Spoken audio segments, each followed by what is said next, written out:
Hello, everyone. I'm so happy to be here today. I hope you are too. I'm so glad that we get to do this on this gorgeous Friday. So my name is Miri Paisan. I am a gluten-free coach, and I am also the head admin of the League of Gluten-Free Adventurers. So if you are joining me live today, welcome, come on in, leave a comment in the comment section so that I know that you're here. This is always so much more fun when we get to be interactive.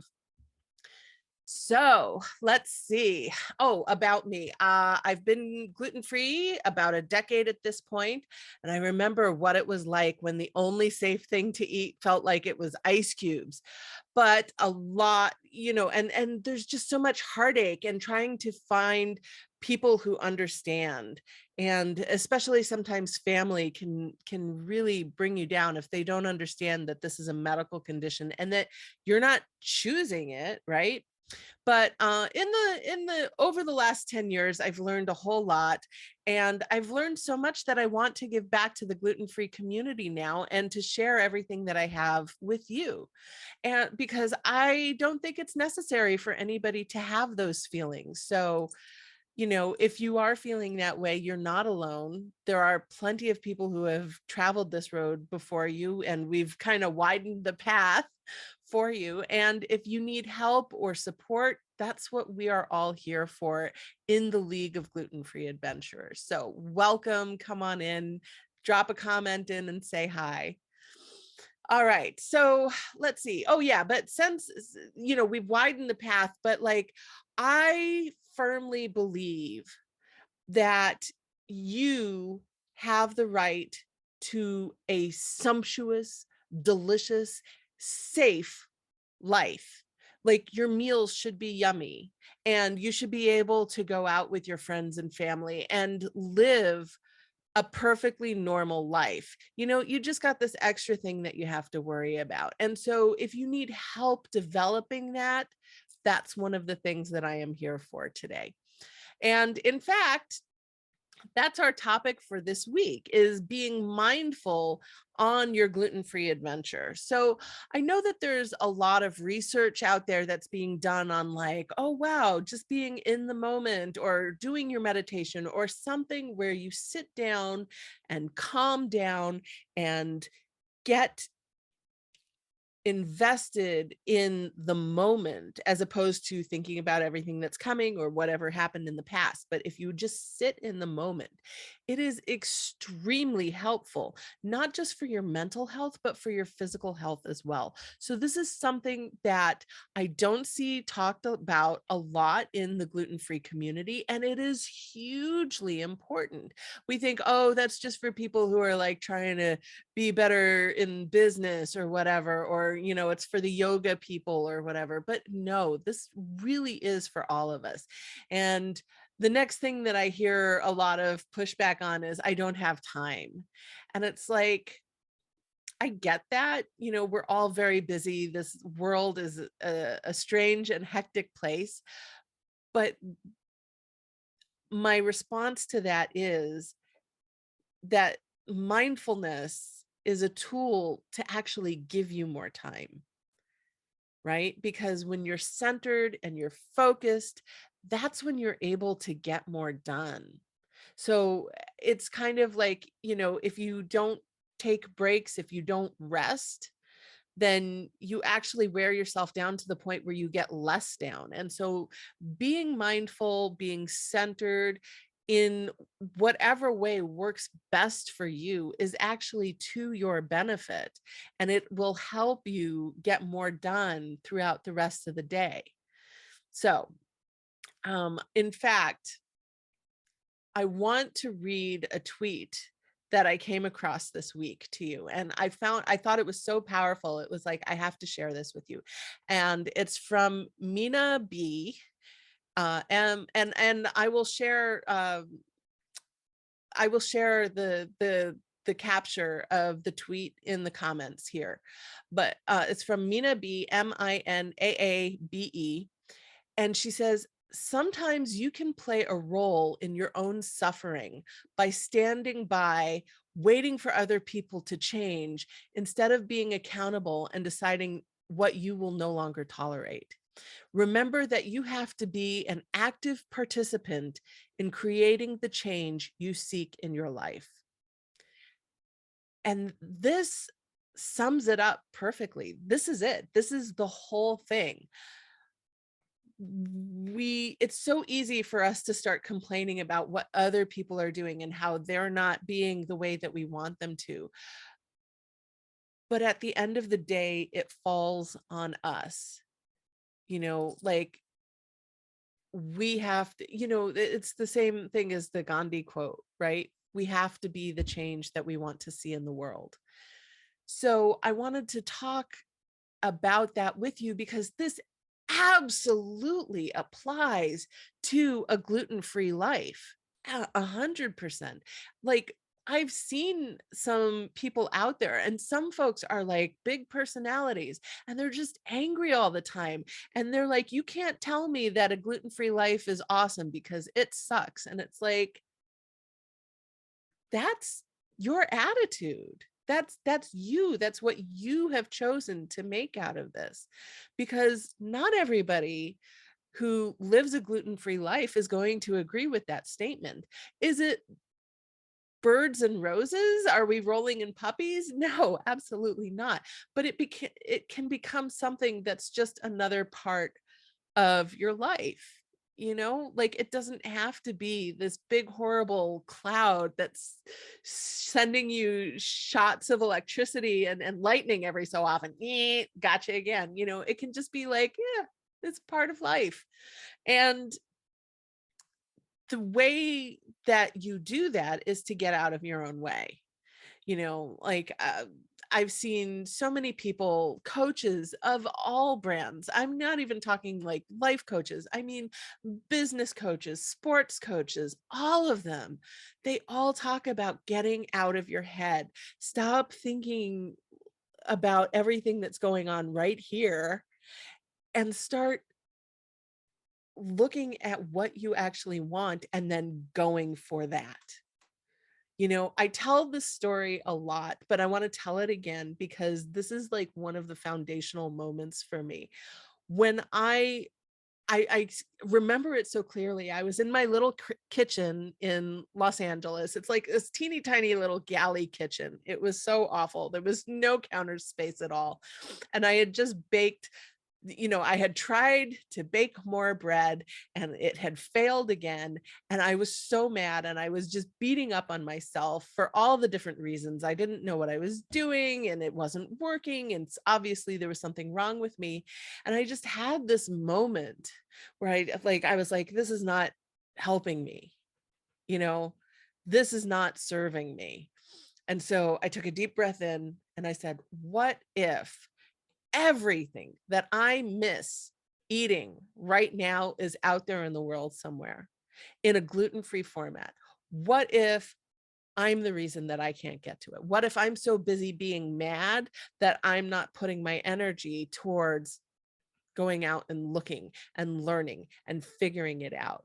And I mean, I think that's a big reason on why I became a gluten-free coach in the first place was I went and did the deep dive. I was buying all of the cookbooks. I was talking to people.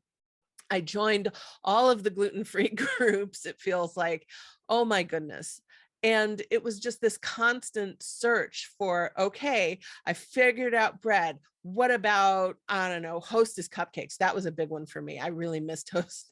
I mean, of all the things, right? Hostess cupcakes, but I missed them. That was one of the things that was important to me. So I went and found out how to make a copycat Hostess cupcake. And so every time that I, missed something, it was like, all right, I got to figure this out. There is a way to do this.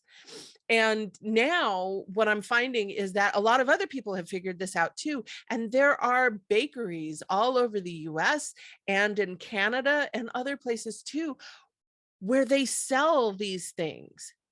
Is it on every street corner? No, but it exists. And if it exists, that means that there are people out there who have figured out how to do this. So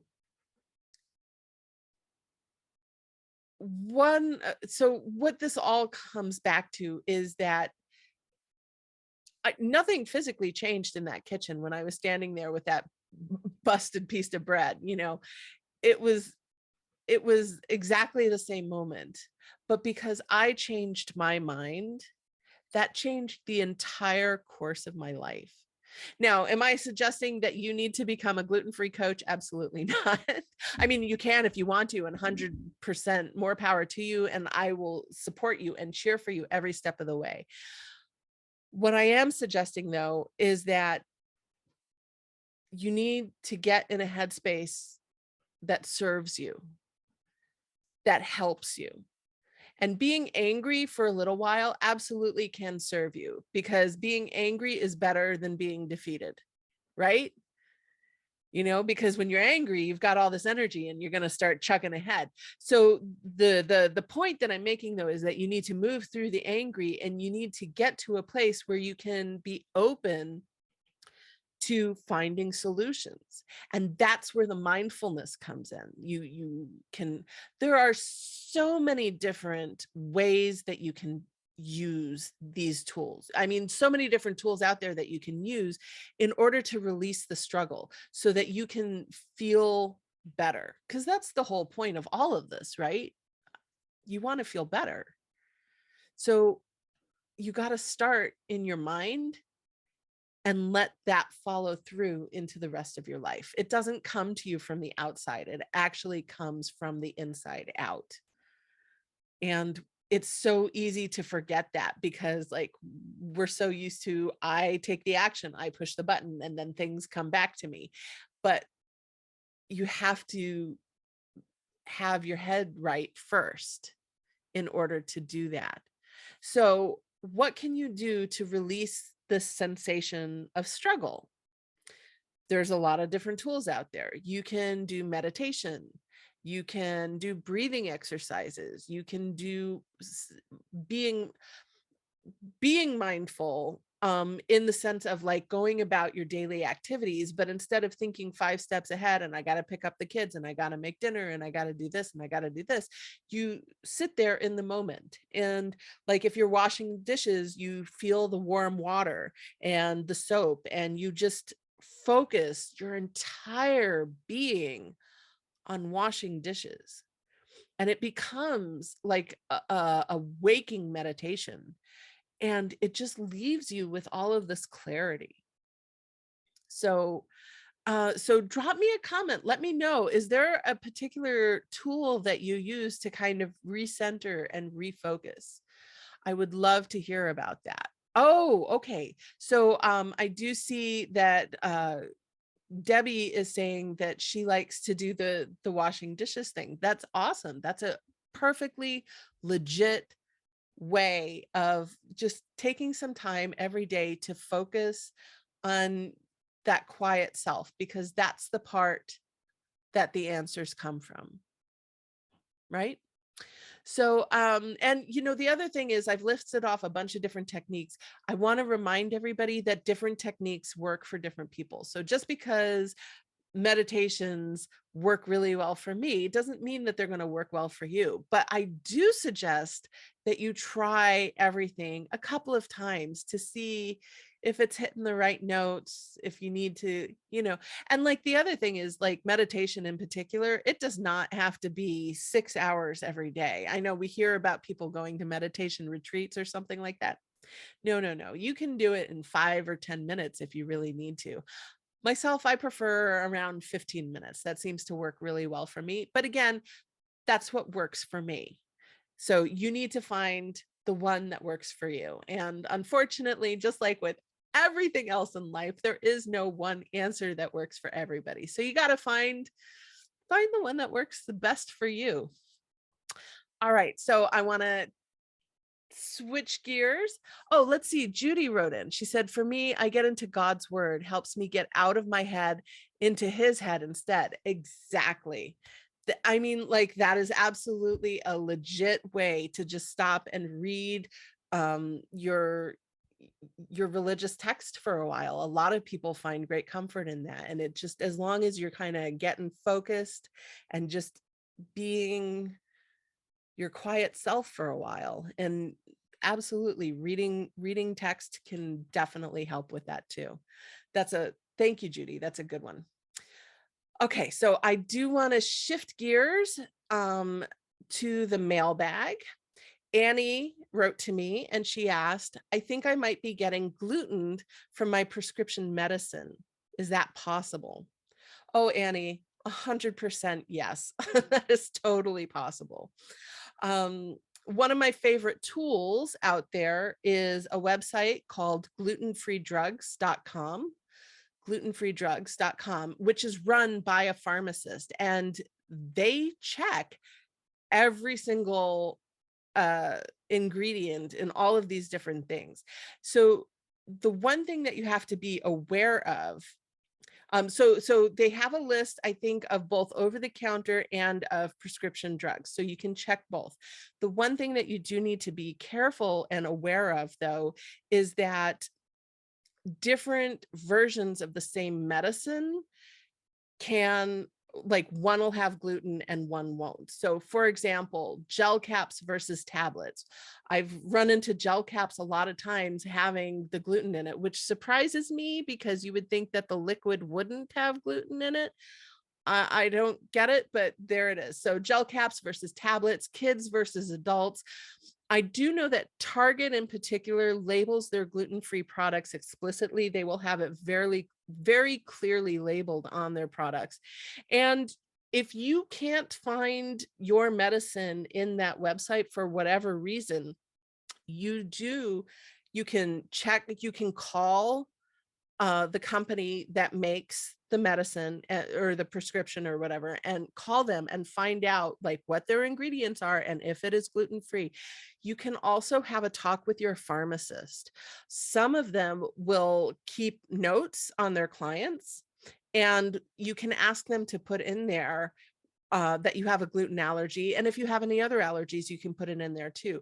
Now, my particular pharmacist, unfortunately, they do have a database, but they don't keep track of allergies, which completely blows my mind. How can you not keep track of that? Yes, Judy, it is a great resource. I've used it a lot, and and like the other part of it is that frequently I'm using it when I'm already sick. Like, oh my gosh, I have a cold, I have the flu, I have whatever, and I need something now. What do I do?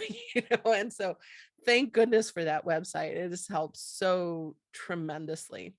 But yeah, so you can call the makers. Obviously, this is something that you want to do for something that's like an ongoing prescription, opposed to in the middle of, I have the flu and I need something to take right now. But yeah, so you can talk to your pharmacist or you can call the company. But if you are having reactions, definitely start going through all of your medicines, your vitamins, your supplements, all of that, and take a look and start reading your labels and making phone calls if you have to, because the unfortunate thing is that the FDA has decreed that food needs to be called out. And again, this is in the US, and each country has different laws, but in the US, food, the allergens need to be called out, but not in anything else. It does not have to be called out in alcohol. It does not have to be called out in prescription or even over-the-counter drugs. So you do have to do your footwork on that. Okay, so that is everything that I have for you on this beautiful Friday. I thank you for coming and hanging out with me today. It is always such a joy. Judy, I hope you have a great, let's see, it's probably closer to evening for you at this point. But everyone have a great evening, afternoon, a fabulous weekend, and I will see you again next week. Okay. And that is everything that I've got. Bye.